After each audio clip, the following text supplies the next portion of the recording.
भारतीय संविधान के मुख्य शिल्पकार डॉक्टर भीमराव अंबेडकर की आज 65वीं पुण्यतिथि है। वे भारतीय बहुज्ञ विधेयकता, अर्थशास्त्री, राजनीतिज्ञ और समाज सुधारक के रूप में जाने जाते थे। उनकी पुण्यतिथि पर झारखंड सरकार के वित्त खाद्य आपूर्ति मंत्री सह प्रदेश कांग्रेस कमेटी के पूर्व अध्यक्ष डॉक्टर रामेश्वर उरांव, वरिष्ठ कांग्रेस नेता आलोक दुबे डोरंडा स्थित बाबा साहेब की प्रतिमा पर पुष्प अर्पित कर भावपूर्ण श्रद्धांजलि अर्पित की। साथ ही दीप प्रज्वलित कर उन्हें नमन किया।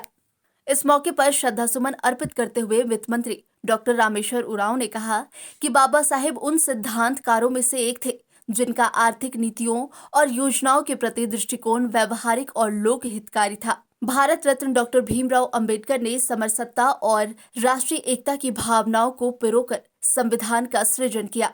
दलित, आदिवासी, पिछड़े वर्ग को आरक्षण देकर सरकारी नौकरियों में आगे बढ़ाने का मौका दिया, तो वहीं दूसरी तरफ समतामूलक समाज की स्थापना को संविधान में उतारकर देश के लोगों को हर तरह से शक्तिशाली बनाने का काम किया।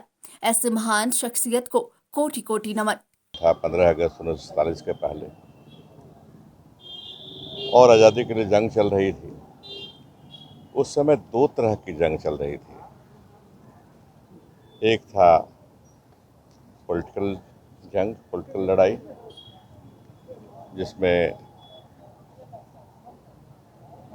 28 दिसंबर 1885 में कांग्रेस की स्थापना हुई और तब से उनके नेता, खास करके बाद के वर्षों में महात्मा गांधी के नेतृत्व में, पंडित जवाहरलाल नेहरू के नेतृत्व में, राजेंद्र प्रसाद जी के नेतृत्व में लड़ाई चल रही थी।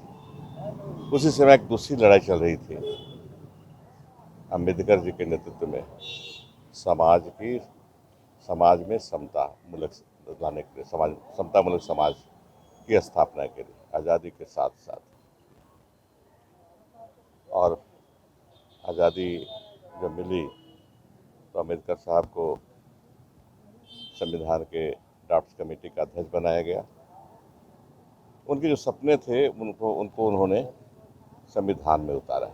न्यूज विंग के लिए रांची से रफी शमी की report. Giridih is a small place, and we have like very less facilities in terms of education and this kind of infrastructure. It came to our mind that basically there should be good opportunities for the students of Giridih, those who are leaving the town and going outside for studies, their higher studies and their education. I wanted my son to start with the coding classes, so I researched it online. I got through all the reviews and everything. Then I got in touch with the White Hat representatives, and I was very happy with the progress and all how he was doing. So then I thought that why not to implement it in our school so that all the students are able to learn this thing. I started coding because we can make our thoughts real. We can interact with the computer.